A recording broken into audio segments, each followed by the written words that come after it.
welcome to the Sport of Kings podcast, episode 343, which is also the first episode of 2026 and the first with me as a solo host. So let's call it Sport of Kings 2.0, the podcast where the horse player is king.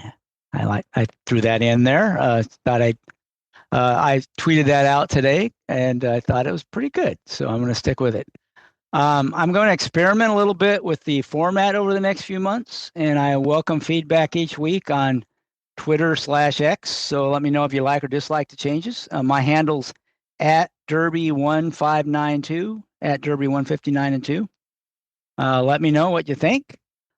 This week, I'm joined by special guest Craig Milkowski, the developer of the speed and pace figures found in Timeform US past performances, and also a longtime horse player. On our show today, we'll focus on finding and exploiting value on Saturday's Gulfstream Park card. We'll talk about our strongest handicapping opinions and also about how we might leverage those opinions through some bets. So, hello, Craig. How's it going? And did you make any New Year resolutions? Hey, Scott. First off, I just want to say thanks for having me on. It's an honor to be the first guy in your new format. I really appreciated you reaching out. And honestly, I didn't make a single resolution. It never even crossed my mind. I had the Thunder game, and then we hung out with the family for a little while. We were all so tired. We've had some personal stuff going on in our family, nothing too important, but we were all so tired that we just watched the East Coast version of the ball drop and pretended like it was New Year's and then went to bed. Yeah, we tried to do that, but unfortunately, in our neighborhoods, there's people who like to fire off the fireworks at midnight, so it didn't work out so well. Yeah, we have the same here, but I've gotten used to it. So yeah, especially if you have dogs, they don't like fireworks. They're not big fans typically. Yeah. No, definitely. All right. Well, before we get started, one of the things I want to do on the show is focus a little bit more on betting. Those of you who follow me on Twitter know that I have been a longtime advocate for lowering takeout. And I also try to raise player awareness of what the takeouts are because it's pretty complicated and pretty opaque. So if you want to know more about that, again, follow me on Twitter. But I wanted to kind of quickly overview what the Gulfstream Park wagering menu is like. For the most part, it's about average in terms of takeout for most of the bets. Probably from a player-friendly perspective, the best bet they have is an all-turf pick 3. What makes it a good bet is it has a 15% takeout, which is pretty good for a pick 3.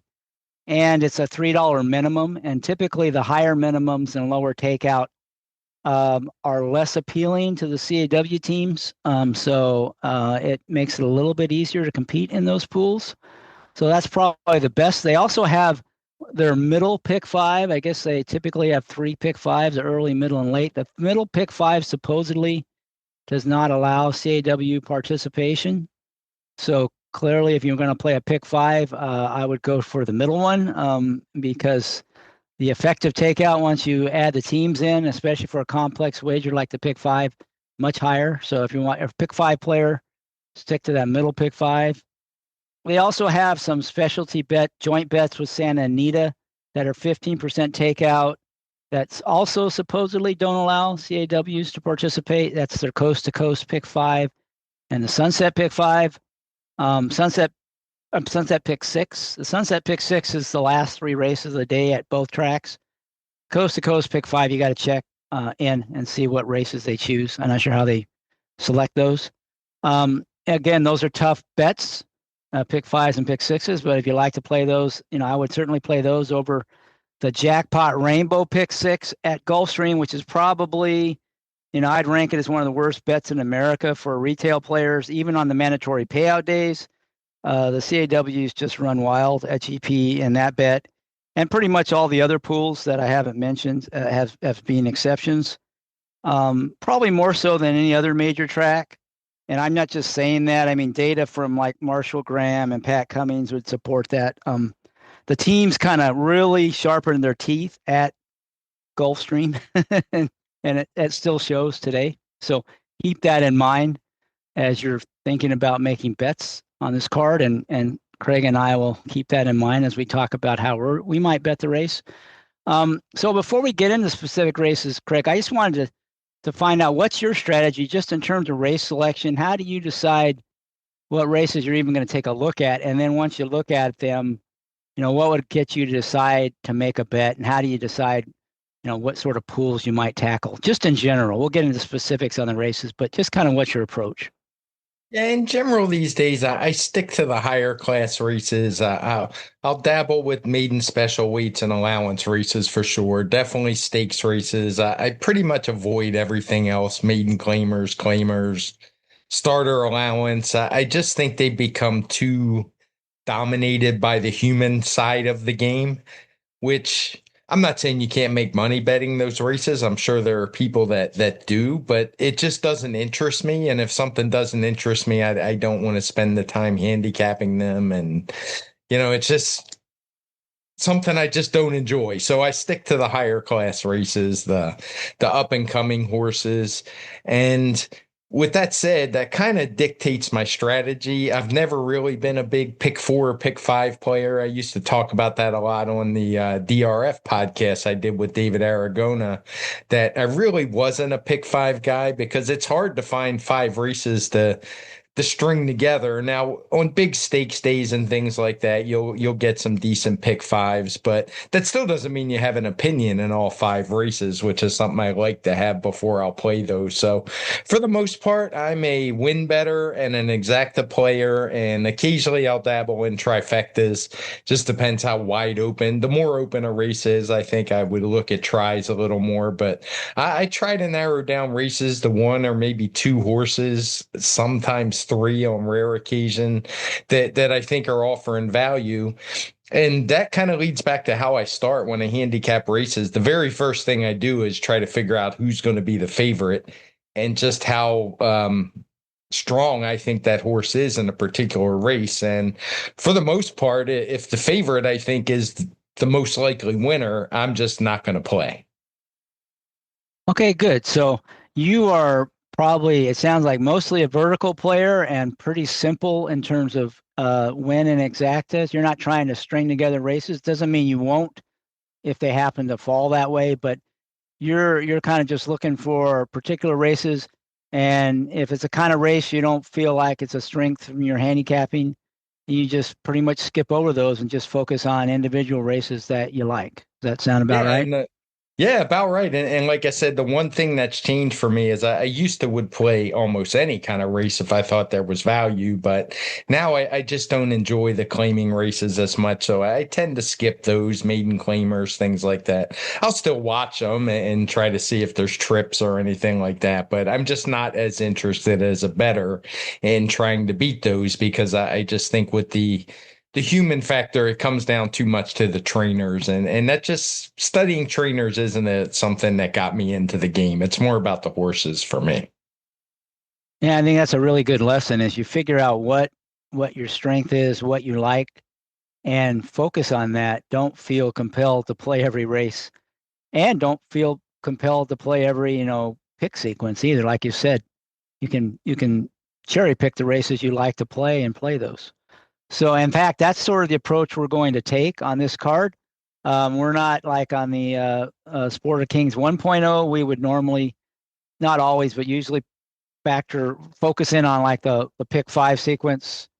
It's a bit on the big card. We're not going to do that today. We're going to sort of cherry pick the races, and we're going to start out with the first race. It's a maiden special weight on the turf going a mile for just turned 3-year-olds. Just a quick aside, most of you probably know this, but some may not, that on January 1st, every registered thoroughbred turns a year older. So all these horses were 2-year-olds on December 31st. Now they're 3-year-olds on January 1st, but they're not all biologically 3 years old. Some may have been born on January 1st, probably very few. They can be born anywhere from January all the way up through June. And in this race, I think we have a few February foals and some that were as late as May. and that 3 or 4 months can make a big difference at this age, um, in terms of development. In fact, I think, Craig, you factor that into the way you make figures, recognizing that these horses are developing rapidly at this age. So that's something to keep in mind, that the biological age of these horses aren't all the same. And once they're 5 or 6 years old, doesn't matter. But at this age, it can make a difference. So, Yeah, no doubt about that. all right. So this is a race where you said you had some opinion. I think I did as well. What is it in this race that sort of stood out? And then we'll talk about, like you said, assessing the favorite. But just what was it that got you a little interested in this race? Yeah, it was that main thing, the favorite on the morning line, and we know that's not always who's going to be the favorite, but I think it probably is in this case. We see you later. Just came back with a speed figure that was not very strong compared to some others in this race, and anytime I see that, I'm going to get interested in a race. Now, these are lately raced horses. I'm gonna have to ask for forgiveness if I call these 2-year-olds because I always do that because that's what shows in the PPs that they were in 2-year-old races.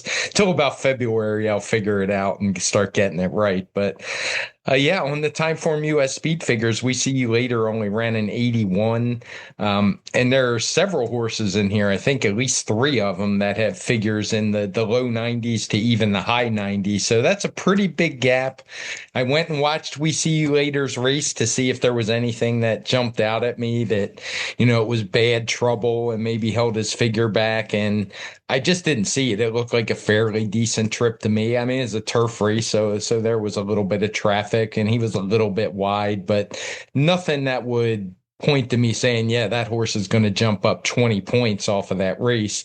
Now he does come out for Brian Lynch, who's just been on fire everywhere. Gulfstream, I think he's been in Kentucky, but wherever he goes, he's been winning at 40 some plus percent. But he has 2 horses in here, which he's done quite a bit of here lately.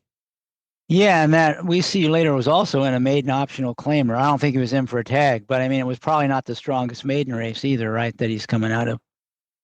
Right. Yeah, we don't have a race rating for that race. But when I pulled up the chart, none of the horses have run back, but several of them had run prior, and it didn't appear to be the strongest field that you'll ever see. The winner was another Brian Lynch trained horse who was much longer price. I think he was about 5 or 6 to 1 on the day, went wire to wire and just seems to be the best horse. Now, as often happens, that race was on the 5th of December.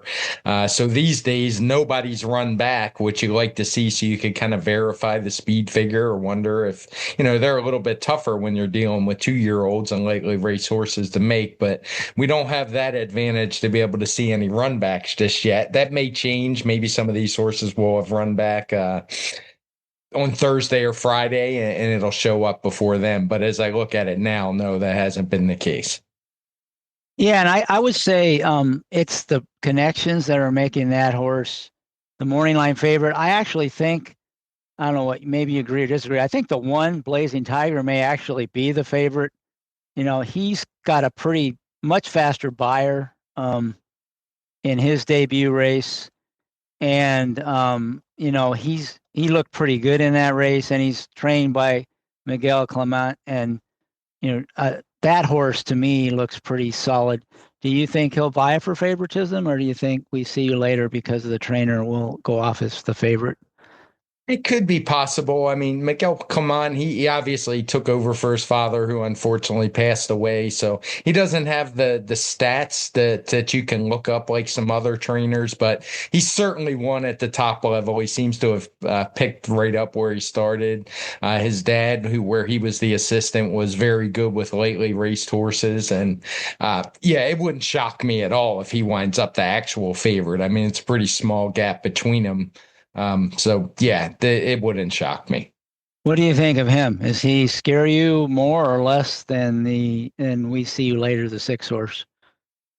He would scare me more. than the six horse. He has a much higher speed figure. I think I went mentioned on Timeform US it was a 81 for We See You Later, 98 from Blazing Tiger. Now Blazing Tiger did it in a 6 furlong race at Aqueduct, just a obviously one turn sprint race, but it didn't look like the way he ran stretching out to a mile should be much of a problem. So if you ask me who was the horse to beat, I would say it's probably Blazing Tiger. Yeah, I agree with you. And his breeding doesn't scream distance, but he finished his race up pretty well. But it is a question mark, right? He hasn't been 2 turns. And there's a lot of question marks in this kind of race, which is kind of why I like them. And why I'm usually more inclined to try to beat a favorite, even like one like Blazing Tiger, who doesn't necessarily have as many holes as some favorites might, but it does have that big question mark of going 2 turns for the first time. So let's talk about a little bit about the pace. This is a turf route with lightly raced horses. How much do you factor pace into that? You're a pace guy. What does the formulator tell us for this race? And what do you think, the pace is going to be like? Yeah, as far as the time form pace projector doesn't really tell us a whole lot because these horses are so lately raced. I don't often trust the running styles that we assigned for 2-year-olds and lately raced 3-year-olds because horses don't really develop a running style until they've raced several times. I mean, a lot of times horses aren't even well meant the first time or two out. So it's not a big factor in these maiden specials for lately raced horses. I didn't put a whole lot of weight into that. And especially we have horses stretching out in here like Blazing Tiger, who was in a race with a very fast pace. All the fractions are coded in red for his race, but he was off the pace that day in he was fifth early in what I think was a 8 horse field, pretty far back. He's about 6 or 7 lengths back. He's a horse who could very well be pressing the pace. We have him shown second in the pace projector, but his running styles listed him as mid pack. But that's just kind of a guess because he's never raced at 2 turns before. All right, so you're willing to take a shot against We See You Later. You respect Blazing Tiger a little more. Is there anybody you're interested in Keen? You said you like to find out 1 or 2 horses you like. Are there such horses in this race? Yeah, there's a couple of them that interested me. The 4 Versailles Road, or Versailles, if it's the Kentucky pronunciation. I don't know which one it is, but I'll say Versailles Road. He jumped up 16 points from a 76 to a 92 in his second turf start, his third career start. He showed quite a bit more early pace, faster pace figures. He was up much closer in that 1 mile race. He did it from an outside post. He was kind of wide in between, and he's just a horse who seems like he's progressing, could take another jump forward, which could put him right up there with a horse like Blazing Tiger in the 90s. It's Todd Pletcher, so I wouldn't be surprised if the horse got better. Irad Ortiz, that's the one negative for me. Not that Irad Ortiz isn't a great rider. He obviously is, but particularly at Gulfstream, he could very well get bet as well. But he would be a horse that would interest me if he's anywhere near the morning line.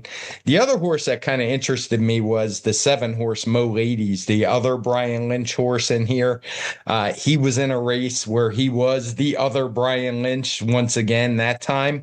And it was kind of a weird race when you watch the replay. He pressed the pace early, might have stuck his head in front for a little bit. It was kind of hard to tell watching the replay because they used some weird angles at Gulfstream.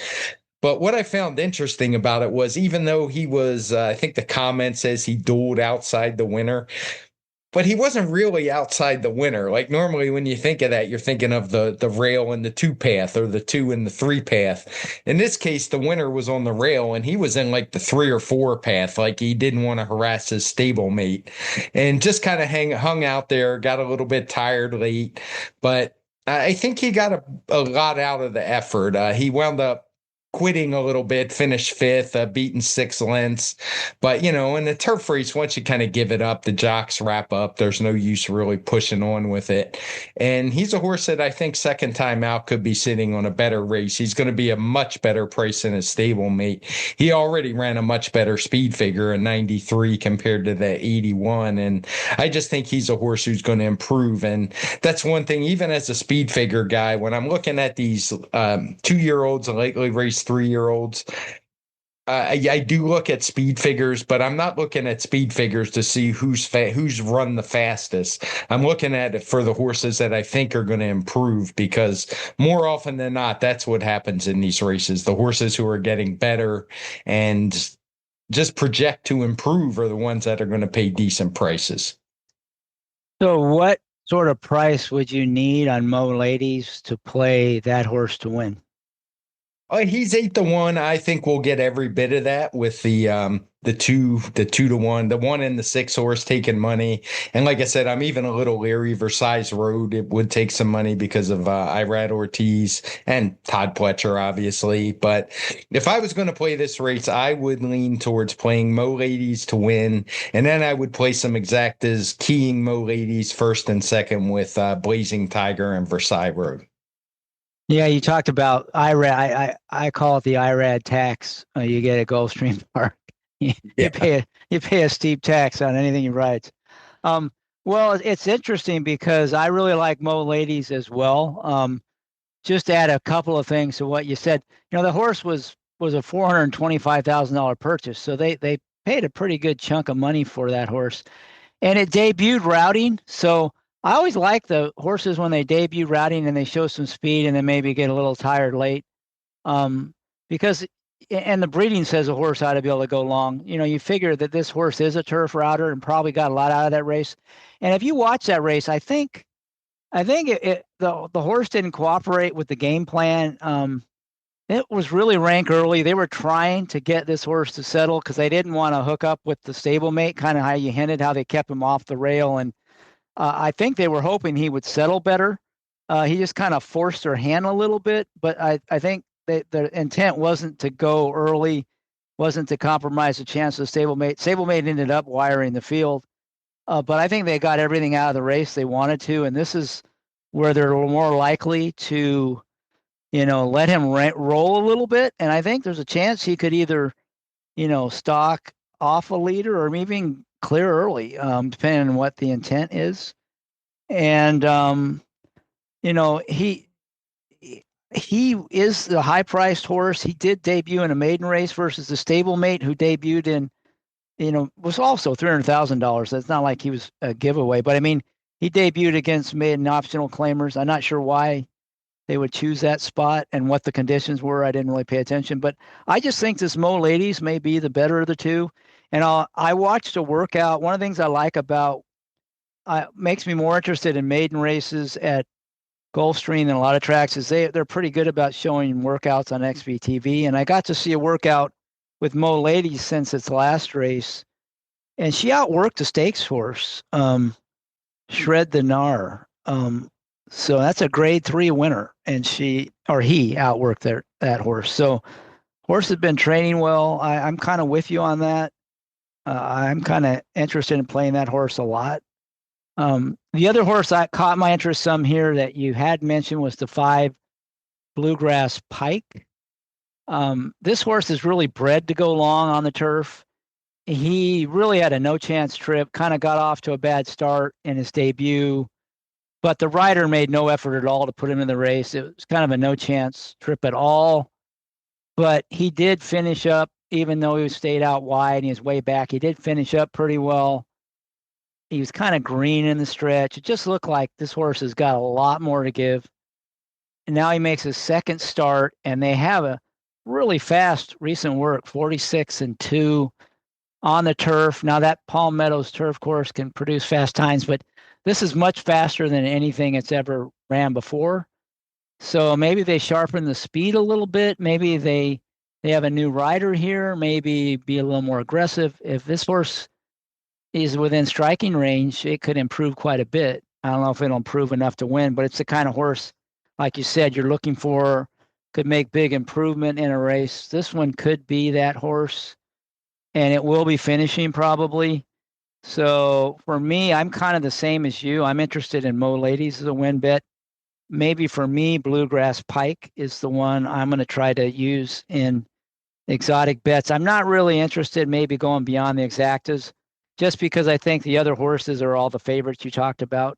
But if somehow, one of the horses gets slammed or one of them gets ignored, I might I use them, one of the other favorites. Yeah, I did want to mention we see you later. The optional part was he's a Florida bred, and that Okay. was the optional Florida breds or 50,000 maiden claiming. So All right. that would explain the purse discrepancy between today and that race, and just the fact it was a pretty weak field. It Yeah. wasn't just there were some claimers in there most likely, or just limited to Florida breds. Yeah. So, and like you said, on your numbers, pace adjusted, Mo Ladies looks stronger than the stable mate. And just to me, visually, I see more upside with Mo Ladies than we see later. So I think we're kind of on the same page in that race, and hopefully we'll get a price on that horse. Get off to a good start, right? Yeah, that would be nice for the card, for the podcast, everything, for our Yeah, wallets. yeah, for the year, right? We could maybe just stop betting Yeah. after that because of the new tax laws. We'll talk about that a little later with one of the questions, um, and just finish the year ahead, guaranteed. But Yeah. all right. So we talked about, there was a lot of races we're willing to pass. For me, it's usually the field size is one of the big determinants. If it's less than 8 horses, unless it's the kind of race I really like to play, or there's some horse I know I've been waiting to play back. I usually kind of browse through those pretty quickly. So we're skipping all the way up on the card to the eighth race now. So we bypassed races 2 through 6. 6 was a stake race I took a look at. I think you did too, Craig. But I think both of us kind of landed on the favorites and didn't really see anything we wanted to bet. So we're going to start with the eighth. And that race is a allowance optional claimer, $25,000 AOC, 8.5 furlongs on the turf. I actually think this race was a race that overfilled and they split because it's the same exact conditions in the 11th race. So I think this is the weaker half of the two. But it's a wide open 2-turn turf race. So um, let's start with the favorite in here. This is one where the morning line maker didn't make much of a commitment or effort. I don't think. He has the morning line favorite at 4-1, and he's got like 7 or 8 horses all within a few points of each other on the morning line. I do think that the 5, who's the tepid 4-1 morning line favorite, is going to get bet down well below that. It's a Chad Brown, Irad Ortiz horse with pretty good form. I got to believe it's going to be 5-2, 2-1. What do you think? Who's the favorite going to be? Am I right? You agree with me on the price, and how strong do you think the 5 George Briggs is in this race? Yeah, that's exactly what I had in my notes. That this horse is the tepid. I even use that word 4-1. That horse is more likely 2-1. Uh, he's never running since breaking his maiden. He's been in all stakes races. He's got bet in all the stakes races. Now he drops to a non-winners of one. I mean, he's formidable, but I don't think he's a horse that I would be afraid of. I mentioned if I think a horse is the most likely winner, then I'm probably going to pass. I don't know if he is or not. I think this is a race that several horses could win. It's the kind of race I only really play if I find a horse that I think that has hidden value. There's not a lot of speed in this race, but when you look at the Timeform US pace projector, I don't think it had it listed as a slow pace. It's just kind of average. But when you look at the running styles, there's not a whole lot of speed in here. So it's a race where you can expect there's probably going to be some traffic trouble. It's going to be a little tougher for horses to win from the back because they'll probably have to make a wide sweeping move or else just get lucky coming up the rail. So it's one when I want to see my horses have a some tactical speed at least. I just don't want to look at horses that are eighth, 10th, eighth, seventh, at the first call all the time. So I'm going to look for those. And yeah, I'm willing to try to beat the 5. I don't want to get into the whole thing if you're not ready for that yet. So I'll pass it back to you and see what you think about the favorite. Yeah, I'm pretty much the same. He doesn't lay over from a number standpoint. I mean, and he with the rider and the post, he'll probably get a good trip, but it's not like he has any tactical edge or he's the kind of horse I'm certainly willing to try to beat in that race. So I'm with you there. I do think it's fairly wide open, but I do have a few opinions beyond that. But why don't you start with, is there some horse, you said you like to find at least another horse in here that you feel might be a value play? Do you have such a horse in here?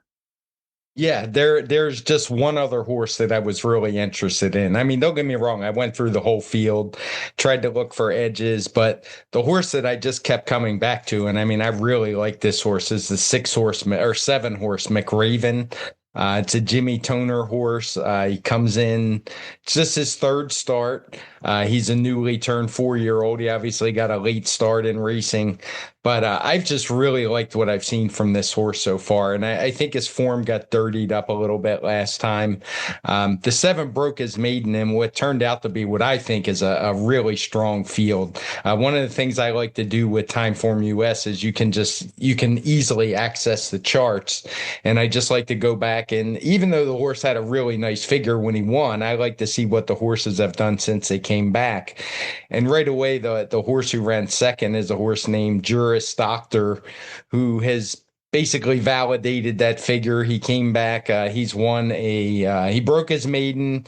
He went to fairgrounds and ran in a stakes race. He ran a really nice second. I think he's running a couple stakes races and run second. Oh Got a no, he big was figure second in an too, right? allowance. Yeah, You what's got a that? big figure. You got a big figure in one of those too, right? Yeah, the For fairgrounds race. It was a Yeah. pretty strong race. I think it was the wood chopper. So he's clearly validated that race. There was another horse there. There wasn't a whole lot of run backs in that race, but the third horse I think had come back and run a pretty strong race, albeit on dirt. He came back to win. So one of the lesser Randy also ran, came back, and even though he didn't run very well position wise, he basically matched his speed figure that day. So I'm pretty confident in that race at Laurel that was a very strong maiden race. And then when McRaven came back in his allowance race next time out, he just didn't have a very good trip that day. I'm tossing that one out. I clearly think he is the horse to beat. McRaven, like I said, he was a lately raced horse. He was a little stubborn that day, and then he just had absolutely nowhere to go for a while in the stretch, and kind of stayed that way until it was too late. He got out, and I think he actually got up for the lead, but by that time he had wasted so much energy, got past late. Still ran a decent figure, not quite as good as his debut on Timeform US, but in the same general range. And I just think third time out, this horse is sitting on a really big race in a field that's not all that great. I mean, it's fairly strong for a non-winners of one, but I just think he has a lot more upside. We know what most of these horses are. Many of them have raced a lot of times. So they just don't scare me. The favorite scares me a little. He's still fairly lately raced, but there's not going to be any value there. So for me, this race is all about the 7 McRaven. I doubt I would do anything but bet him to win. Yeah, again, and this wasn't planned. I like the same horse for a lot of the same reasons. Um, he was a late starter. He didn't make his debut until September of his 3-year-old year, which was, last year.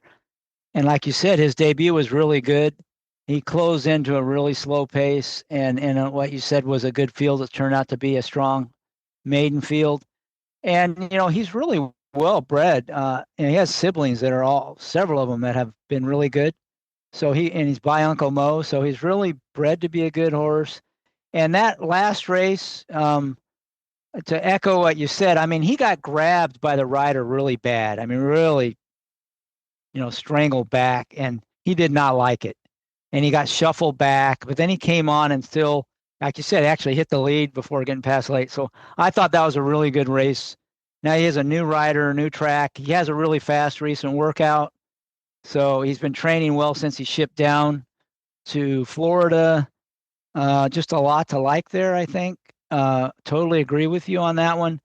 6-1 would be a good price. Hopefully we'll get that on him.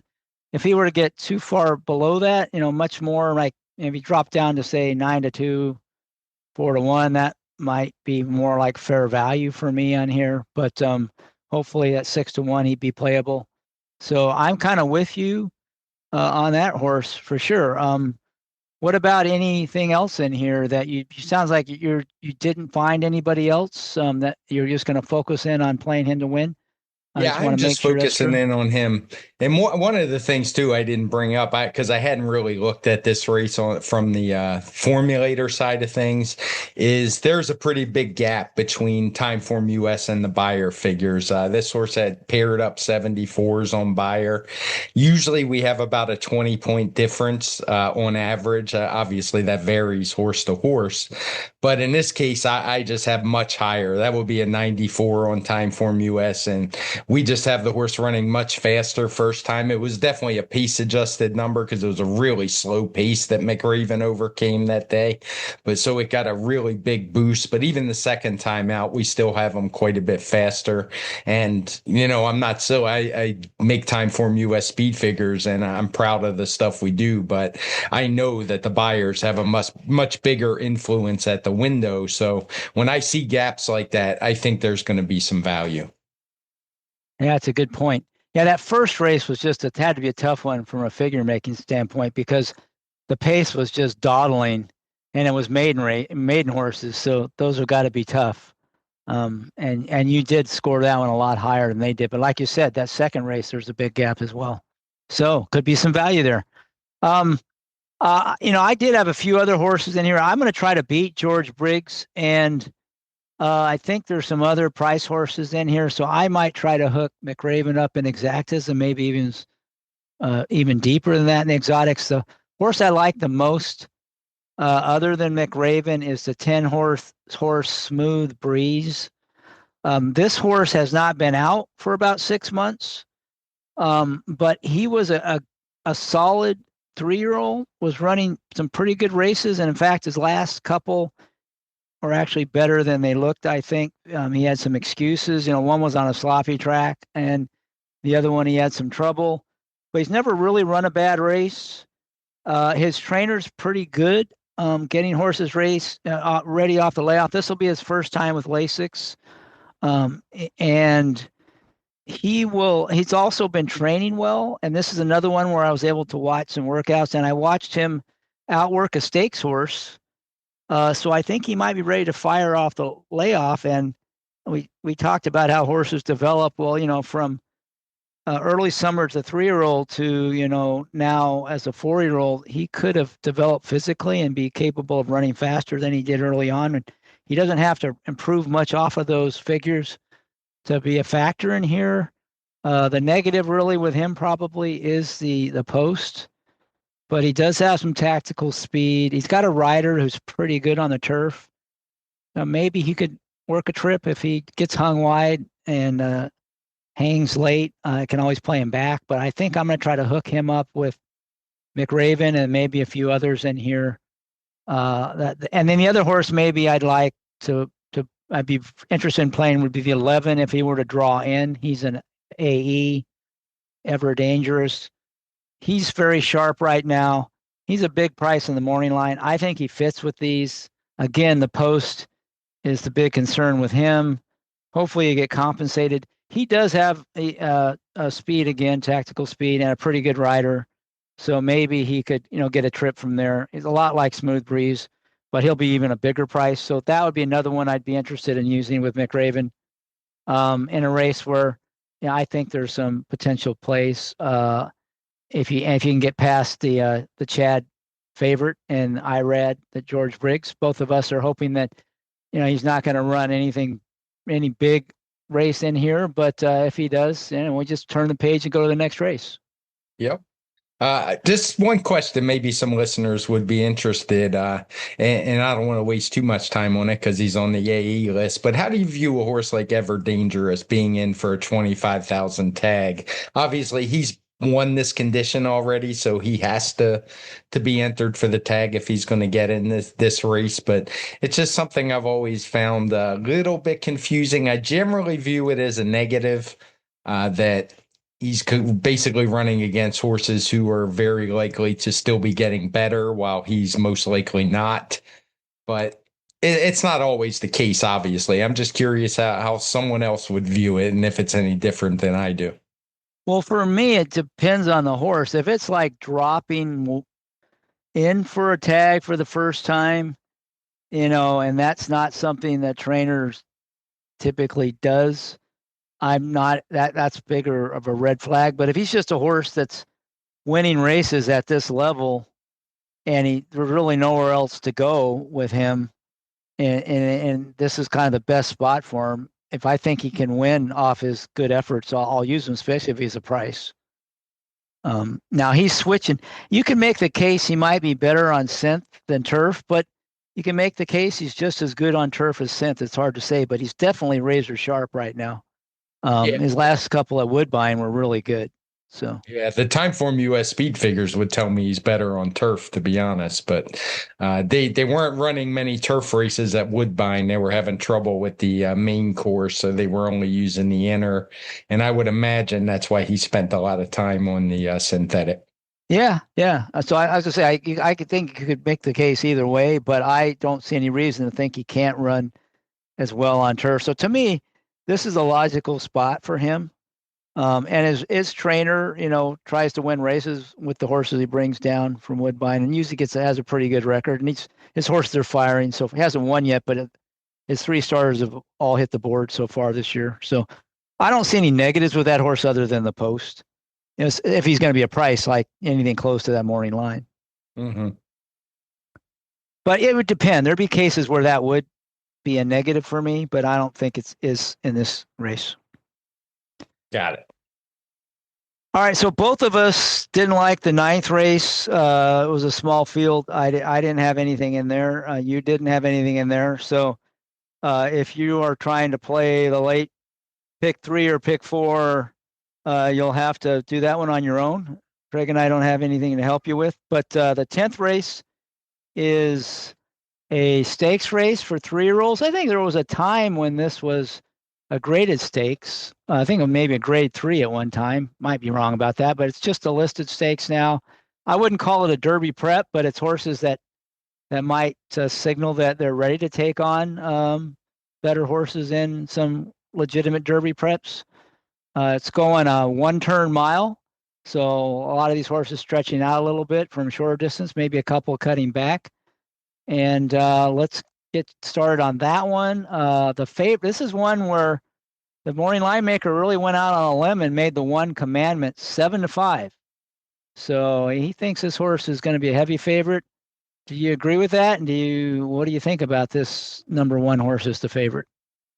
Commandment. I won't be surprised if he's a favorite. I think 7-5 might be a bit much. But then again, it's Brad Cox and Irad Ortiz, who I don't remember riding for Brad Cox all that much. I mean, he'll ride for anyone, don't get me wrong. But, it's not like a normal thing. But I imagine those connections are going to assure he's the favorite. It's just going to be a matter of how heavy of a favorite he's going to be.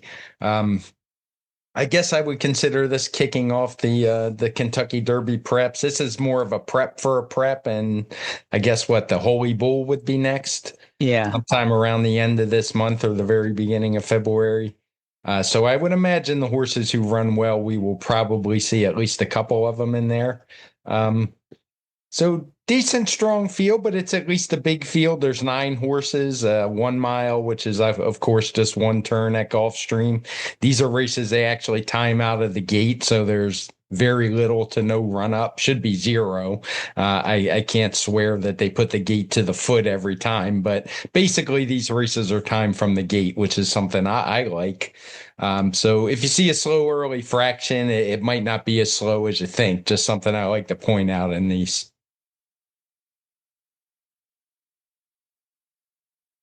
I lost you there, Craig. Yeah, I'm here. Do you hear me? Okay. Yeah, yeah. I did you just did you fade out on me, or were you just turning No, it I back? was talking. Hopefully it came through. I'll give a I think quick the last recap. sentence or so we might have lost, so maybe you can pick that back up. Oh, okay. Yeah, I was just saying that right there at the end. Let's see. Oh, I was just saying how these are 1-turn miles or time from the gate at Gulfstream. So if you see the first fraction pop up and it looks slower than you might expect, it might not be as slow as you think it is because they definitely time these from the gate at Gulfstream with very little run up. Well, speaking of the pace projector shows this as being a hot pace, but these are young, lightly raced horses. What do you think, pace wise? What do you see in this race? Usually a little leery to trust the pace projector as much for these horses, but the more I look through these PPs, I mean I can't see this being any kind of moderate pace. At the very least, it's going to be a solid to fast pace. There's just too many horses who have done their best running either on or right near the front, especially the two horse Caborg in here. Uh, he's a horse who just goes as fast as he can. First time at a mile, he opened up 4 on the field. The time before that in the sprint, he was running 100 plus red fraction pace figures. So uh, he's a horse I'm sure is going to be fast, and he's not even shown on the lead on the pace projector. That would be the 3 horse Epic Summer, who broke his maiden dueling for the first half mile or so around the track, and then putting the other horses away and winning pretty easily in fast time. He's the second choice on the morning line. The 7 is another one who broke his maiden in fast time, particularly early. He has red fractions on Time Form US. So even though I'm a little more leery when they're this lightly raced, I still got to look at this race as being one where I expect the pace to be pretty darn hot. So, given the pace, the favorite, his race, he was able to sit off a hot pace and finish it off. It was pretty visually impressive. If you watch it, he was kind of stuck between horses in the stretch, getting bounced around, but he kind of bowled his way through and put those horses away. So he showed a little bit of fight in him and finish in him. Do you think this race sets up for him? He is stuck down on the rail going a one-turn mile at Gulfstream, probably not the ideal place. So what do you think about the favorite given the pace and his form? He's a horse I would consider a contender. He's not going to offer any value. And I do think there's some negatives. You mentioned that he's in the one hole. I hate horses like this who just don't break well, and he's done it twice in a row, which gives me a little pause. I'll forgive once, but particularly with lately raced horses, we've never seen them get out of the gate all that well. And when it's a shoot like this, there's always the possibility horses are going to veer in, and you got to straighten them out. And it's just a much better field than what he faced when he broke his maiden. So I think there's some negatives with a horse who is probably going to be favored. Like you said, we don't think he'll be 7-5, but he might be 2-1, 9-5 in here. So that's enough question for me to start looking at some other horses. Yeah, and he hasn't been to, even a mile. It's only a one-turn mile, but, he went 7 furlongs and he finished pretty well, but and he's not, his breeding doesn't scream route either. So that, and like you said, the slow starts. So yeah, there are a few chinks in the armor. It does seem like Epic Summer, who's the second choice, might get bet down below that 7-2 just off of his debut win, which was pretty impressive. Like you said, he kind of got challenged early and pretty fast early, but finished his race off. What do you think about him? What do you think he's going to get bet down below that, or is that about right? And, what do you think about him as the likely second choice in here? Yeah, I mean, one thing he's got going for him is the horse he beat last time was a Chad Brown horse who came back to absolutely romp in a maiden special weight at Aqueduct in his next start back early in December.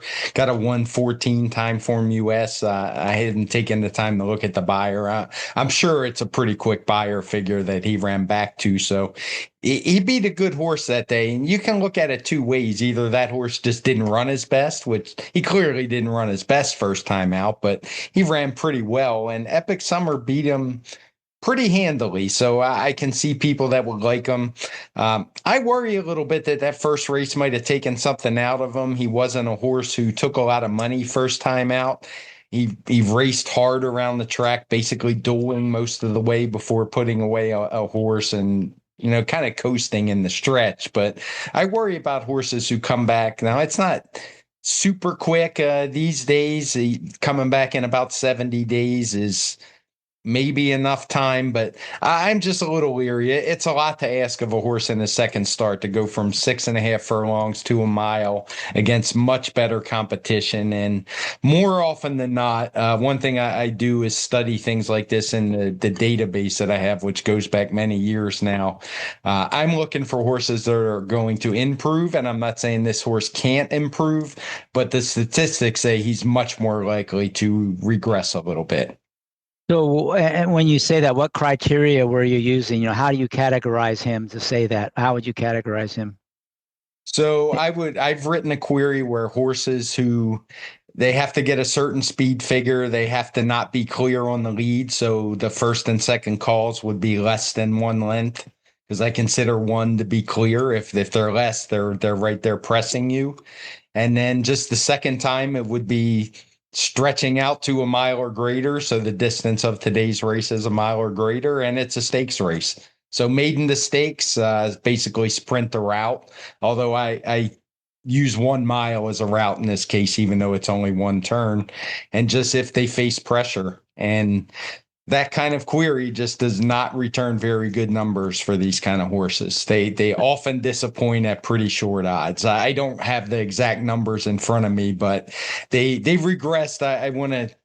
I mean, I don't want to quote the exact ones because I don't know it. It might have been 65% of the time where they improved 25% of the time. Uh, that's really good information. My co-host in the prior 1.0 version of Sport of Kings would be squarely in your camp. He always was against horses who run big on debut and then stretch out, go up in class and then stretch out off that effort. He was usually against those. So he'd be happy to hear your data supported his hypothesis because he would that was one he was always on. I'll give you more fuel to say that he might regress off that. One of the things I don't like about him is between he shipped to Florida and then between mid-November to mid-December he didn't have any works. So I really, he had a couple works and then he took a month off, and that's a big red flag for me. And I watched his works prior to the gap, and there was one where he was outworked by a maiden, just didn't look very good. So I think it did knock him out, and he's only had two works. I didn't get to watch the last two works; they didn't have any videos on them. But for me, given everything else you just said, this is a horse I'd be willing to be against, and I'm hoping maybe he does get bet down below that morning line Yeah, odds one thing because I noted with him is he was a vet scratch on December 6th. Now, I try not to read too much into those because you can be a vet scratch for a lot of reasons. The late great Chuck Simon used to harp on this and say they need to tell us why the horse was vet scratched, but we don't get that, so we just have to guess. But when you put it together with the work tab, it usually tells a little bit better story than just a scratch by itself. yeah, they didn't like, oh, I got scratched, I better get a work into him before his next race. He didn't work at all for like 2 weeks after that scratch, right? So Yeah, well, I that's don't not a think you good sign. can. I don't think you're Oh, allowed because to of the work vet it. scratch? Oh, I thought they had to bring. Oh, is that? I thought I don't know the rules what they are in Florida. Yeah, I don't want to speak out of school there, but I'm pretty sure you can't work and then you have to pass the vet. But that's something Okay. our listeners should look up. Don't take our word for it. Yeah, yeah. So he did work 2 weeks after that. So maybe he had to wait 2 weeks to do the work. Yeah. So anyway, probably not a good thing having the gap in the works because of the vet scratch. So it sounds like both of us are against him.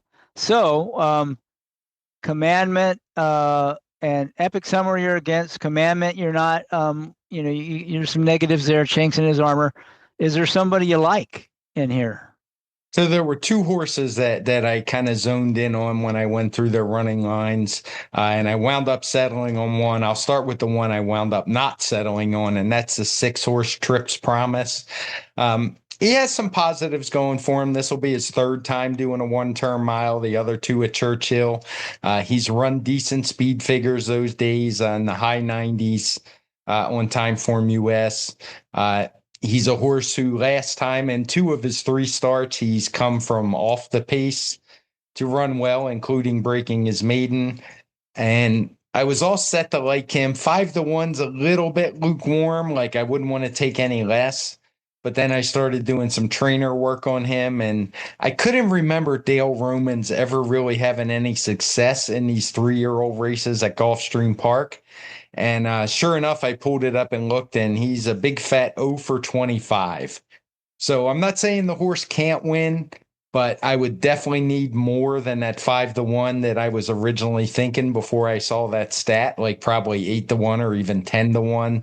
And that's just not going to happen in this field. There's some real long shots in here that aren't going to take any money. So I'm not saying he can't win. Maybe I'll use him a little bit in exactas, particular tries, even in the second and third spots, just because of the pace. But there's another horse who's a bigger price in here that I actually like a little more, and that's the 9 horse Thunder Chuck. Um, for one, and when I think the pace is going to be hot, I like to see horses with an outside post, and he's got the far outside post in this field. In a field of 9, he's the 9 horse. And that's one thing I do a lot of post position stats that I do for myself.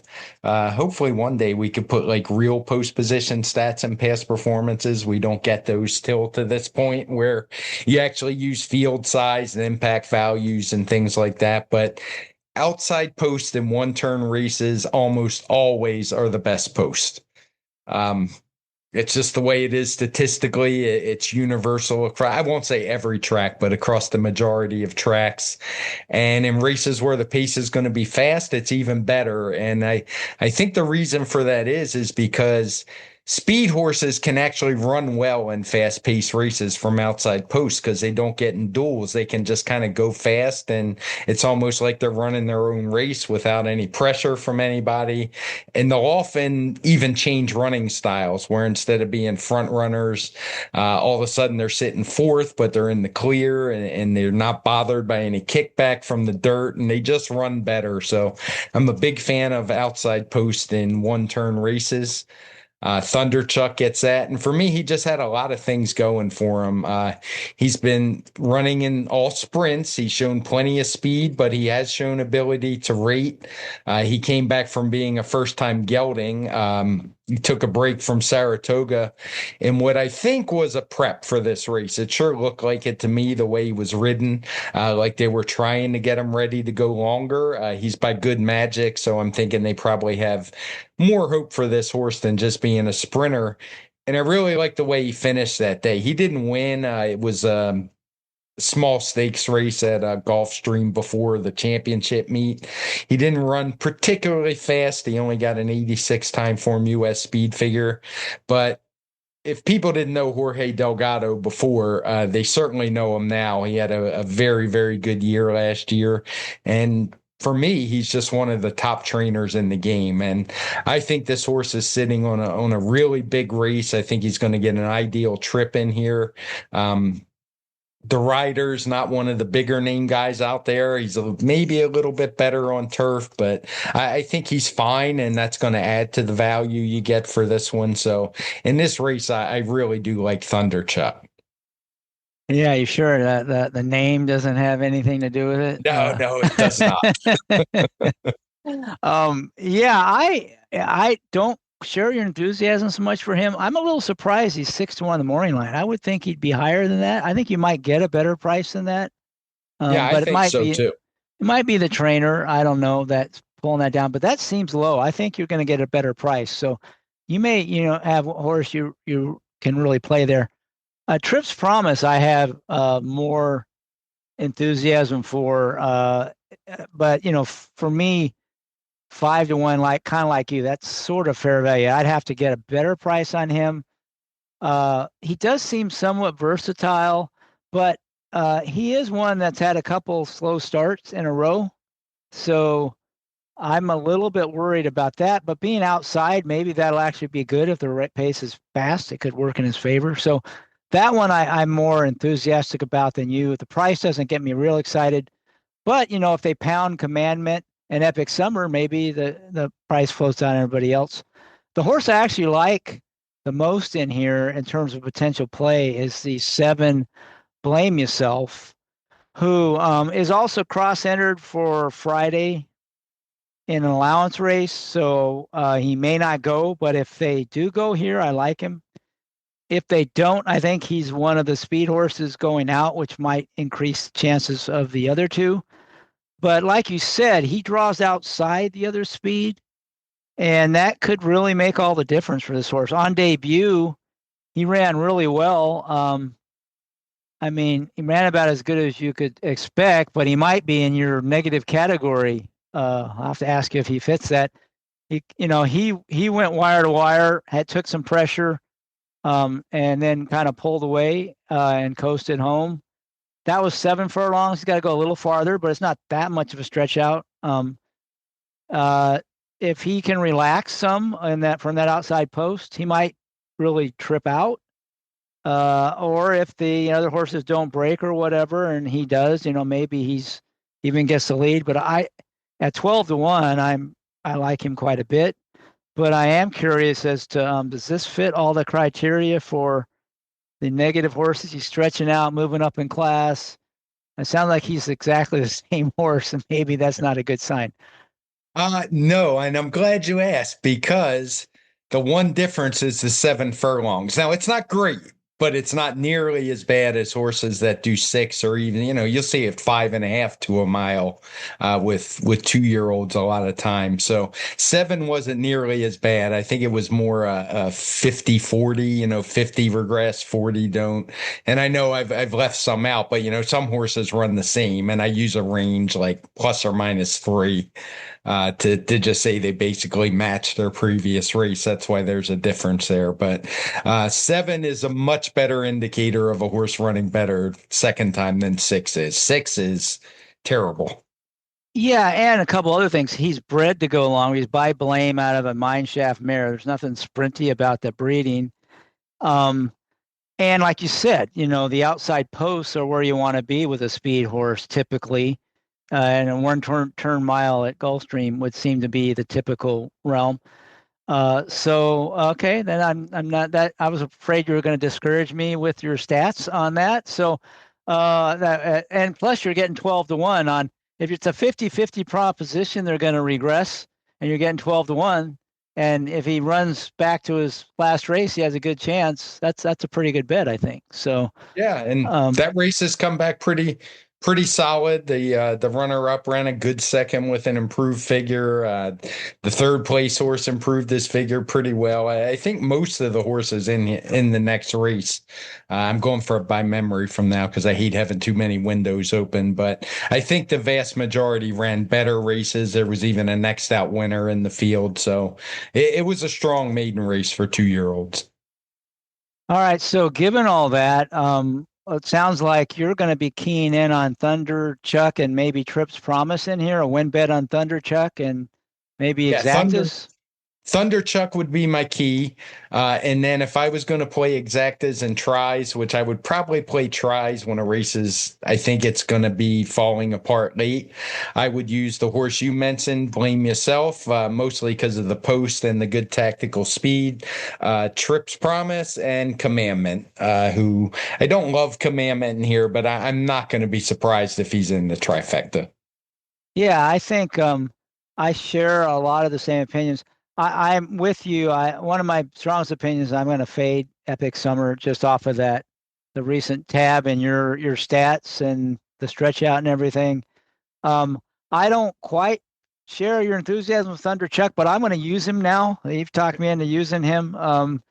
But for me, it would be Blame Yourself as the key. If he scratches because and runs on Friday, this might be a pass race for me. But if not, maybe Trips Promise, depending on the price. If it were to float up, not sure that's going to happen. But if that, because I do think that horse can finish. And then maybe this is race. We're going to talk about the 11th. This is one case where we're going to talk about two races in a row, and this is one maybe I'd look for doubles. We'll talk about what we like in the next race, but there are some potential doubles for me, especially if Blame Yourself were to go in this race. Are doubles, is that a bet you like to utilize much at all if you find adjacent races, or are you more just the verticals? You know, it's I didn't make it an official New Year's resolution, but one of my best friends who is a Charlestown expert is always giving me a hard time.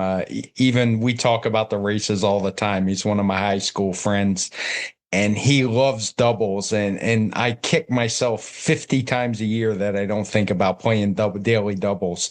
So that is one thing I have committed to paying attention when I like back-to-back races. So hopefully in 2026 my daily doubles are going to expand quite a bit, and that will have the side benefit of me stopping being lazy and looking at what kind of odds we can actually expect in some of these races instead of trying to guess what the CAWs are going to do.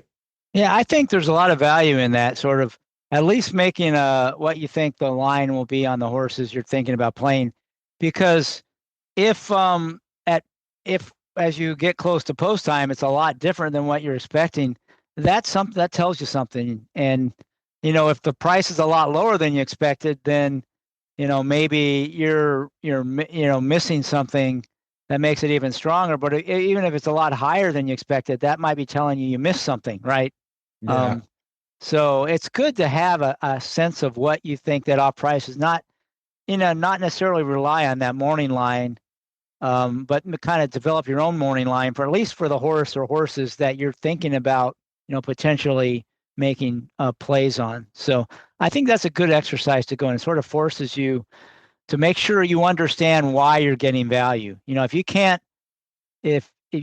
understand what the price you think is going to be, it should be as different than what the crowd's going to be. You understand why there's a difference. It might not be a good reason, right? You got to have a reason for why you think they're underrating or overrating a horse. So I Yeah. think it's a good exercise. Yeah, one thing I learned a long time ago in this game when I started making my own morning line, or not morning line, but value lines. Um, if I saw a horse who I thought was 5-1 and he's 30-1, I'm the one who's wrong. 99 times out of 100. Uh, Now, if I think a horse is 5-1 and he's 12-1, that's a different story. But when there's a big difference, like a huge difference, like I just mentioned before, you're going to be the one that's wrong, probably 999 times out of 1,000. yeah, where I learned that the hardest way was in computer modeling. I'm an old guy, and I used to model back where most of these modelers were born. And it was harder to do. There was less data at the time, and you'd come across a horse that the clearly it says the horse is even money and it's 20-1, right? You're Yeah. missing something in your model. There's some factor. So I didn't go and bet the horse. That just flagged. I got to figure out what I'm missing, so I fixed that in the model going forward. That was the Yeah, kind I of way wish. I thought about that. Yeah, I wish I was that smart. I bet a few of them before I finally figured out that Craig, you're not that smart. Uh, you're doing something wrong. And yeah, Well, so it's easier to do when it's your model because it's not your own ego. It's not like I screwed up. It's like, oh, the model screwed up. I got to figure out yeah, where it screwed gotcha. up. It's a lot Yeah. easier to be objective about the model than your own handicapping. Yeah. Um, Now I can look back and say, oh, it was probably a timing issue that I didn't know about back then. That's what I'll blame it on. okay. All right. Well, we might have your first double of the year. Let's talk about the next race, the last race in the sequence. That's the Gulfstream Park 11th race. This is another one of those. I think a second half of a race that overfilled earlier in the card. 8.5 furlongs, $25,000 allowance optional claimer on the turf.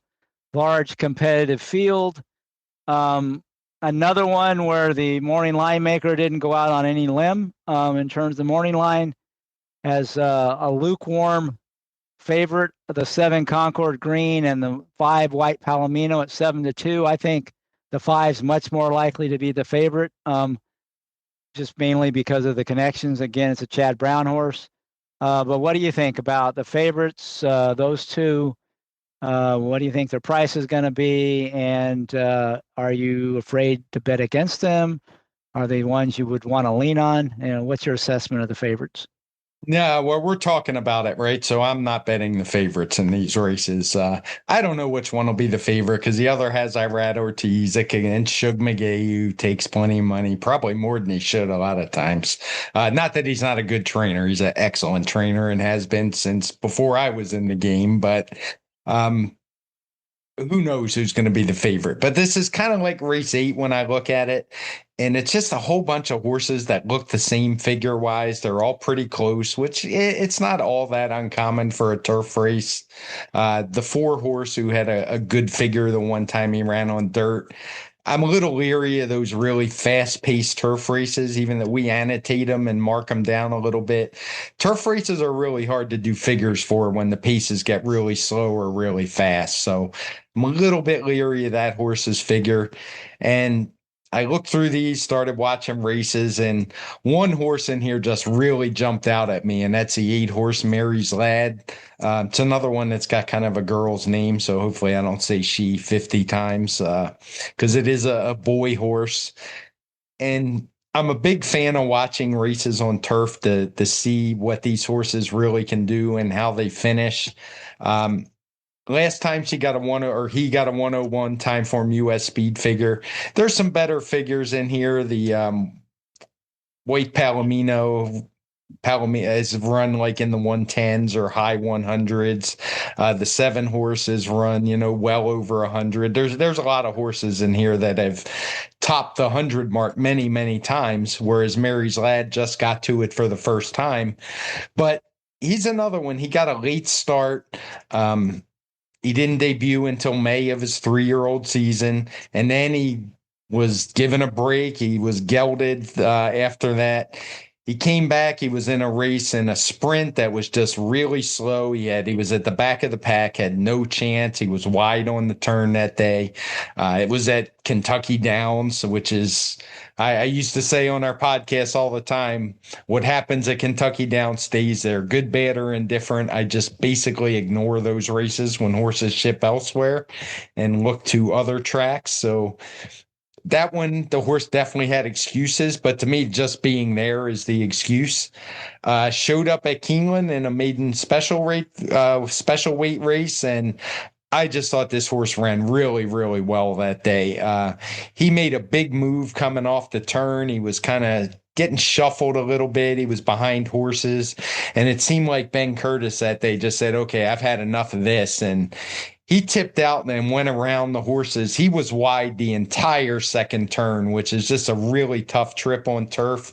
And it didn't matter. He just kept coming, and was able to put away the horse that was on the lead, hold off the horse that was coming late. I thought it was a really game effort. And I just think he's a horse that's much better than that 101 figure. I wouldn't be surprised in the least if he ran 110 or higher this time out. So I think he's going to offer some value. There's a lot more pace in this race than there was in the other division of this race.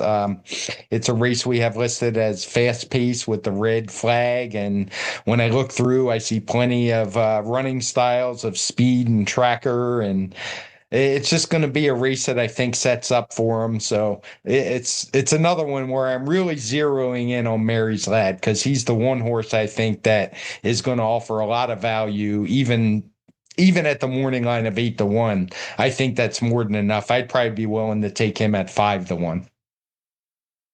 Well, it's interesting because yeah, again, the other race that had the same conditions had the horse what was it, McRaven? And to Yes. me, this horse is, eerily similar. It got started earlier, but what I liked was its first race was debuting routing on the turf, and that race wasn't bad. It wasn't a bad debut. When you look back at it, it was kind of a strange race. It was a really fast-paced race, and the horse still ran well. Um, and but something went wrong because it didn't come back until that race at Kentucky Downs, and that was 6 furlongs. So to me, the fact that when they came back, they were sprinting.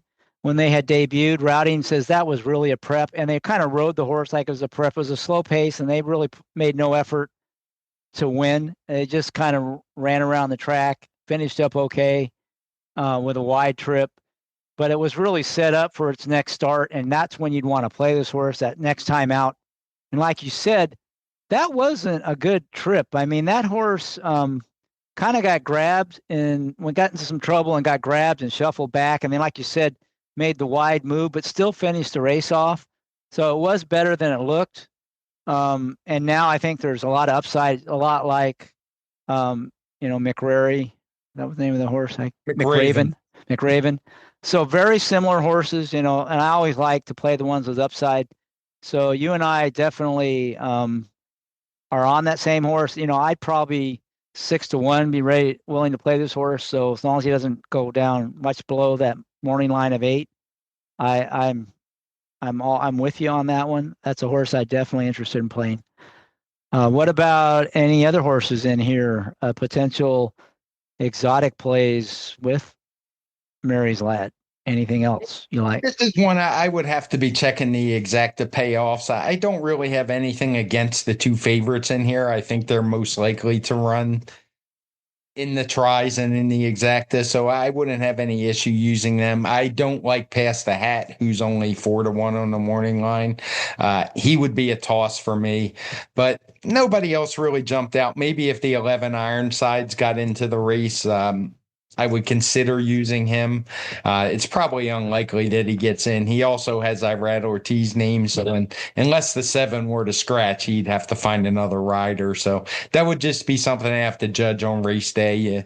You always got to stay aware of what's happening. I know we like to handicap these races ahead of time, but the good thing about that is then you can be on your feet and be ready to adjust to changes and watch what's going on the day, watch the other races and see how the course is playing, things like that.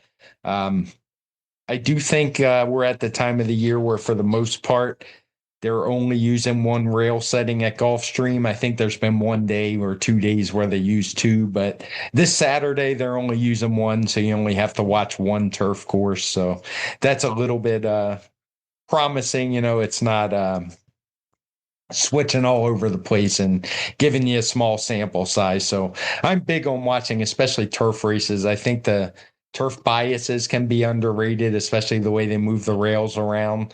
Sometimes the rail can be really good or really bad when there's a change. So that's something I like to keep an eye out for. So I'm curious why you kind of quickly said you don't like Past the Hat. I thought his only turf try was pretty good. What is it you don't like about him? Yeah, what I was saying about him, I don't trust the speed figure that he ran that day because it was such a fast pace, and I think he's going to get overrated off of that. Let me pull it up specifically. And he has run well on dirt before, though he's run a couple stinkers in his last two. So I just wonder why after that race, I guess it's Aqueduct, and I can't remember when they stopped running. I think they were still on turf though, mid-November, I'm sure. So why did they go back to dirt? It seems like they didn't love his turf race all that much either.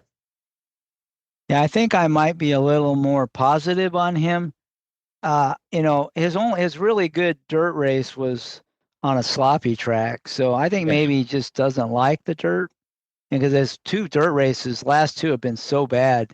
And in between that was a pretty good turf race. So I don't know. I was a little more interested in him, not at 4-1, but he's one I could maybe use in exotics with Mary's Lad. But not at 4-1.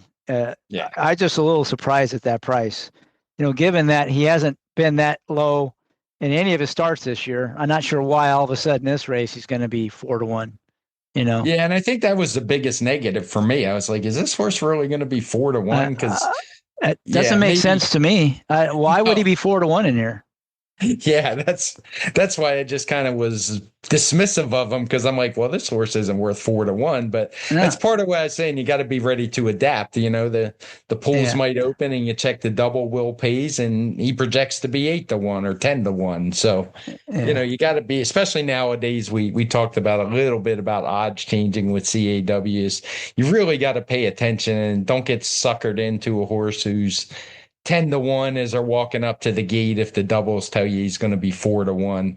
And I'm as guilty as anybody whining and complaining about it, but because I don't like it, that's why. But I know it can happen, and I try to stay aware of when it's going to happen. So it does happen in the opposite direction as well. So be ready for that.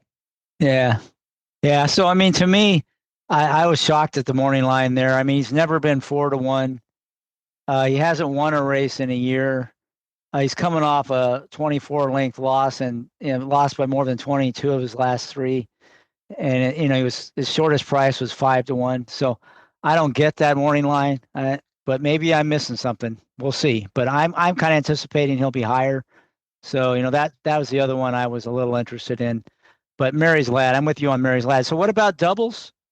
What about a Thunder Chuck Mary's Lad double to Oh, kick off? definitely. I will definitely be playing that one. I think I would be a little bit more likely to spread in the 10th because I don't want to link up the favorites in the 11th, and that's really the only other horses I like in there.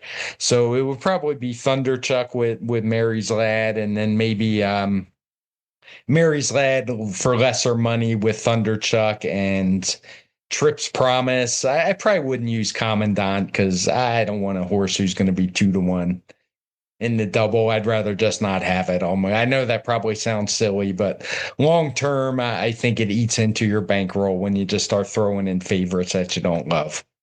Yeah, if I were going to include a favorite, it would only be only the favorite, right?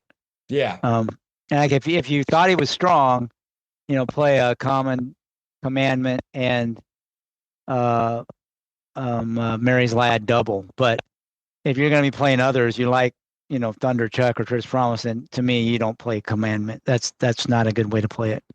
Yeah, Got I to go agree. either or. Yeah. All right. So that was it. We kind of pretty much covered the landscape of the racing for that card. We got through the whole card, told you the races we liked to play, we didn't. You got some opinions. So that kind of wraps up that part of the show. But I did want to spend a few minutes answering questions from our listeners. That's a new segment I wanted to add. So I'm going to quickly go through these questions. Some are for you, some are for me. Some will be quick answers, hopefully. We have one from TB at Borelski. He wants to know, Craig, are you working on making figures for Hong Kong? Yes, that is something I actually do as part of my new job. I don't know how much people have followed. I left DRF, but I have a great relationship with DRF. We're still doing the Timeform US speed figures for them. But part of what I'm doing privately is doing figures for Hong Kong now. So you're making them, but no, yeah, only select people who are paying you to make them are seeing these figures. It sounds like. Yes, they're not going to be showing up anywhere that I'm aware of. All right. So have you got enough data and you're starting to make the figures and use them, or are they still a work in progress? Not yet, because we started quite a bit back and we're kind of work our way up. Because I think figures, the way using the projection method, they're going to get better. So we started back 7 years ago, and we're getting there. They are getting better and better by year, and soon they will be ready for betting action. I've tinkered a little bit with myself. I saw a horse I remembered making a big figure for recently because I've been dabbling with the recent races, and the horse actually won at 7 to 1. I was like, okay, probably something to get me hooked, and then I'll lose 20 bets in a row. But there's So at least a little promise. I got to ask a question, given all the good data from Hong Kong and the consistent configuration, small number of distance and all that. Are you incorporating ground loss into those? Not yet, but I think the plan is that we are going to. I've been pushing for that because there's so few races. Now they're big fields. It's not super easy to get all of that data. Um, there is a lot of free data available that's nice in Hong Kong, but I believe that we pay for a lot of the data we get. Um, and we will find out if it's. I'm really hoping that it'll pan out, and I keep pushing for it, but we're not quite at that point yet where we're going to start adding that. That will probably be the last couple years. All right. Okay, moving on to a question from Jeff AM 105. Don't know who Jeff is other than his Twitter/X handle. This is kind of like a why can't we all just get along question. Why can't there be a universally agreed to run up for all distances or just a rule that all timing will begin from the opening of the starting gate? I'll let you take that one. Yeah. Well, I mean, we can't get tracks to agree on anything, right? I mean, you can't get tracks to cooperate with each other. But I will say I was a speaker at the recent Arizona racetrack industry program. Um, we had a panel on timing and run up, and I do think there is some movement in that direction. I if there's ever a universally agreed upon run up, it's going to be zero. Due to track configuration, some tracks just can't run some run ups due to like where the turns come and things like that, or on the turf where the gaps are. But there does seem to be some promise in that direction. A lot of people don't know this. Assiniboia Downs has been running for 2 years now with no run up. They timed from the gate. The first couple weeks there were some issues, but it's been smooth sailing ever since. And from a speed figure perspective, I've definitely saw some promising trends as a better because they used to hand time the races and it was pretty terrible. You couldn't really rely on any speed figures from there. And now I don't know if people still think it's the same kind of track and they're a little leery to use them, but I think they're much better indicator. Now, Assiniboia can be a track that's pretty tricky with biases and things like that. You probably know more about that than I do. But it was a track I enjoyed playing now because I know all the races are timed from the gate and they're consistent. Well, that's good. And the sky didn't fall or anything when they started doing that. No, amazingly, I'm sure they'll never break another track record at Assiniboia, and the world didn't come to an end. No. All right. Next question is for both of us from Len Dodson. Under what circumstances, if any, do you consider pace figures more important than final figures?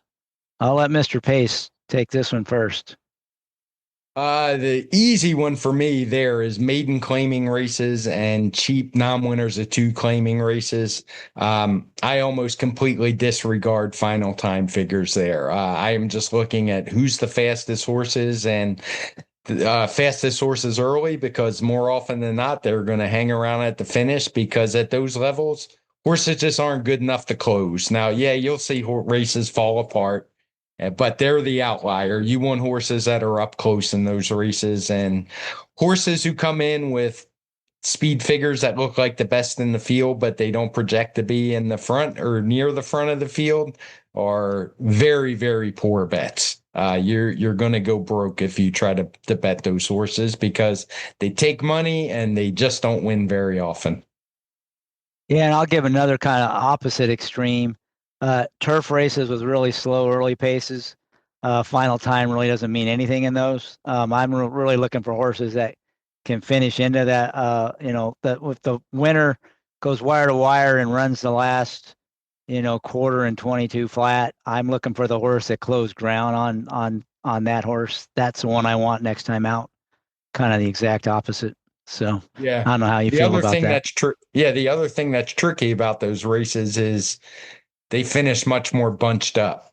So the Right. margins between horses can really distort how good the horses are. You'll see horses who finish fifth beaten 2 lengths, and I'm sure owners get tricked into thinking that their horse can compete at that level. And oftentimes they may as well have been beaten 10 lengths because they had no chance that day, and they'll have no chance when they come back in that same kind of race. That's a really good point. You'll see that I call them the suck up big figures that they get on these turf. Like you'll see a horse running a graded stakes with a really slow pace, like you said, and they run like seventh by 3, but they get like 10 points highest figure they've ever gotten. Yeah, And it's just because those figures were probably all projected. And they weren't real. And that tight finish was because they were all sprinting home, right? Nobody was tired. So that's a really good right. point. All right. One last question, and then I have a question for you. One last question from listeners. This one's from Michael uh, Domable. I probably butchered the name. Sorry, Michael. I know Michael. We did podcasts with him. I think he's the Keeneland guy. okay. He wants to know what are our thoughts on the implementation of the new tax laws on gambling and how will it affect your play? And Paul Kavanaugh wants some examples of how it might impact small time players. I'll take this one if you don't mind on this one. I don't want to go in a lot of detail, but I think for most players, it probably won't matter for horse players because most horse players don't uh, put any of their gambling winning or losses on their tax forms. Not, I think technically probably they should, but they don't. In the past, before some legislation got passed, where there were a lot more signers, about pretty much any time you hit a trifecta for any amount, you'd end up having to sign for it and file that on your tax reform the next year. In that case, these new laws could have impacted you, but now 99% of those have gone away and very few people have signers. So I think the average player, it won't impact them much at all unless they really get lucky and hit something they got to sign for. Now, casino players that play slot machines and hit jackpots, they could get hit. And what basically it means is you'll have to pay taxes on some income that you never really made. Where it really impacts people will be the professional or really serious players who have been filing taxes as professional players. They can end up having to pay taxes on income they never made. And if they churn a lot of money through the pools, it might be enough to where it would make it, unprofitable for them to play or not worth the effort. So it could have a big impact on players. I do think it's going to get overturned before the end of the year and probably retroactively. If I had to bet, that's what I would bet on. So I'm guessing most players will probably be optimistic and not let it affect their play. But if this drags on later on into the year, it could really start impacting the way some of the handle of some of these players. Yeah, You, I mean, I won't have a whole lot to add to it. I would just say the good thing about racing, unless you're betting at the windows at the track, is you have a record of all your bets. So, it's yeah, easy to mark off losses. Now, I know the new rule is gonna that's the negative, right? Is yes, right. but if you hit a $20,000 pick five or something and you have to sign, then it would Yeah. be a negative. So I personally would be a little leery of playing something where I could hit a big jackpot if it's going to get me in trouble with the tax man. Yeah, and uh, in the past, there has been no reporting by an ADW of your play unless you had to sign a form. Now, if they were Right. somehow to start changing reporting requirements so that ADWs had to report on wins and losses for everybody, then everybody would get hit by this that Yeah, plays an nobody would want to ADW. play. I mean, Nobody if would that want to was the play. case, yeah, if that was the case, I'm And out. that wouldn't take any loss. That could be just a requirement, a rule change by the Treasury Department. So anyway, it's a messy thing. It's not good. It's definitely not beautiful part of the supposedly big beautiful bill. This is definitely not beautiful from a gambling standpoint. It's kind of shocking because this impacts casinos probably a lot more than horse racing and sports wagering as well to some extent. So that's why I'm pretty confident that it probably will get changed. But you just never know. Can't predict anything in politics these days. So it's definitely not a slam dunk and a concern. I think going forward. All Yeah, right, for one sure. last question. Yeah, one last question for you, Craig. I'm gonna put you on the spot because I've announced this week that I've got a new book coming out next year, betting on horses. I'm really excited about it. Um, it's a lot of it's based on interviews on the Bet with the Best podcast. I feature different players in different chapters, and you're one of my featured players in the chapter on pace.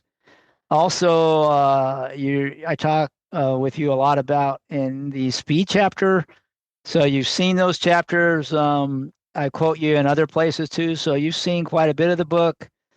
I want your honest opinion. What do you think? Is this something that you would be recommending to listeners going forward? Again, be honest. I can take it either way. Yeah, what I've seen so far, I don't know what percentage of the book I've seen so far. I think it's really good. Everything I've read, I know I've read over the pace section in depth, and I've seen some other parts of it. And I told you there was only a couple little changes I think I suggested that you make, and you totally understood those and did them. But uh, one of the ways, and not just me, but I know many people in our generation got into horse racing was through all the literature that was available. And you can say it was good, bad, or indifferent. Some's a lot better than others, but that's how I learned horse racing was through books. And there's been quite the dearth of material out there, and the game has changed from all the books from the 70s and 80s and early 90s that were out there. They're basically obsolete. I mean, yeah, you can learn how to make speed figures if you read Picking Winners from Bayer or Figure Handicapping, but when it comes to really betting the game, a lot of the James Quinn and Dick Mitchell and books like that, those they're kind of out the window. You can't really get anything from those. The last book I remember reading, and it was excellent, was Mike Maloney's. I don't say that because he mentions me in there a few times. He even without that, it's a great book, and I think yours is right in line with it. It's one that I will definitely purchase and read for myself, and I'll comment more on it when I've read the whole book. But I have no doubt that it's going to be worth anybody's time and effort to get the book and read it. Well, I'm glad. Thank you. I'm glad to hear that. And you don't have to buy one, Craig, since you helped me write the book. Basically, I'll be sending you a copy. So Okay, don't well, make sure you save your sign it money. then. Yeah. Well, I'll Because buy a couple and give them out as gifts. How's that? there you go. I appreciate you being on the Bet with Best podcast and reviewing my drafts and giving me some good comments. So I really appreciate that. I think it helped make the book better. And you haven't seen it all. I think it's pretty comprehensive, covers a lot of ground, like you said, trying to be as up to date as possible. So, yeah, I think it'll be something that everyone could get something out of. Definitely worth of the price of the book and the time you spend reading it. I gotta believe there's got to be some things in there that will help you improve your play. So if you're someone who's trying to get better, I sincerely believe this will help you in that regard. So with that, anything else you want to add before we sign off? No, not in particularly. I just I saw there's a lot of doom and gloom about horse racing, and I get it, but I still think it's the best gambling game out there. I mean, sports betting, I know it's booming. I look at it now. I spent some time in Vegas for the Breeders' Cup. You can't tell me that there's, even with CAWs, they're not very good bets. It's worse than it's ever has been with the lines for sports betting. I think it's a pipe dream if people think that they're going to quit betting horses and find some golden parachute in sports betting that's going to take them the riches. No matter how much you know about sports, it's just as tough, if not tougher, than horse racing. So I hope people will stick with the game. The one thing I would recommend before I go is there's a lot of talk about rebates. I hope everybody out there is at least getting some kind of rebate because they're out there and you can definitely get them and find them and shop around. And I hope people are doing that. Just don't settle for whatever ADW you're using if they give you, $25 two times a year and you're betting $50,000 or something in a year. There's lots better deals out there. So just like anything else, shop around. Yeah, CAWs are hard to beat, but you can get yourself a better deal. And I don't think a lot of people are doing that. So that would be the one piece of advice I would pass on. Yeah, and you can get a better deal betting at certain pools at certain tracks too. So that's one of Yeah. the things I've been trying to educate people on is, a win bet at one track could be a lot better than a win bet at another track, and the exacta bet at one track could be a lot worse than the double bet at the same track. So, be aware of the takeout too, along with, rebates, which are just a way to reduce the takeout. just be smart, be price conscious, and it can make a difference long term in your results. And, Yeah, oh, go ahead. yeah, one thing you pointed out in the beginning, you kind of said you stick the fields of 8 and higher. I mean, it seems like a pretty simplistic rule, but unless you're just addicted to betting and you have to bet every race, I mean, there's hundreds of races every day, especially on the weekend. You don't have to bet 5 and 6 horse fields just because it's a grade one or a grade two. There, pick your spots. Just, obviously it depends how you get your PPs. If you have an unlimited plan and you're getting every track, scour them and just say, I'm not betting that one.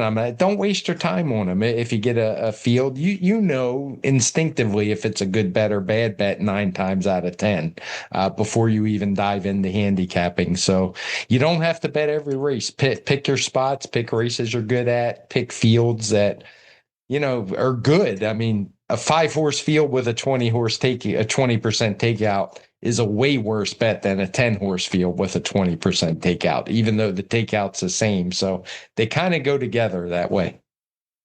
Yeah, in fact, I at someday I'd like to see a sliding scale takeout based on field size. It's just, slide down as the fields get smaller because like they just become really unappealing. You see Yeah. I don't know how people bet them, and I think it's mostly just computers playing the races. But like a race during the week at Parks with 5 horses, and you got a horse at 4 to 5 and a horse at even money in the same race. I mean, how do you Yeah. bet a race like that? Yeah. It's, it's It's not for me. no. All Go take a right. walk or something. Yeah, go take a walk. Yeah, do whatever. All right. Well, I want to thank all the listeners. Kind of went long, and we tried out a few new things on the pod. So again, I'm open to feedback. Let me know what you liked and didn't like about the podcast. I'll be tweaking it as we go forward. I really appreciate Craig being the guinea pig for the first Sport of Kings 2.0 podcast. Have a happy new year, and please enjoy the Brooklyn Boogaloo Blowout. Cheers.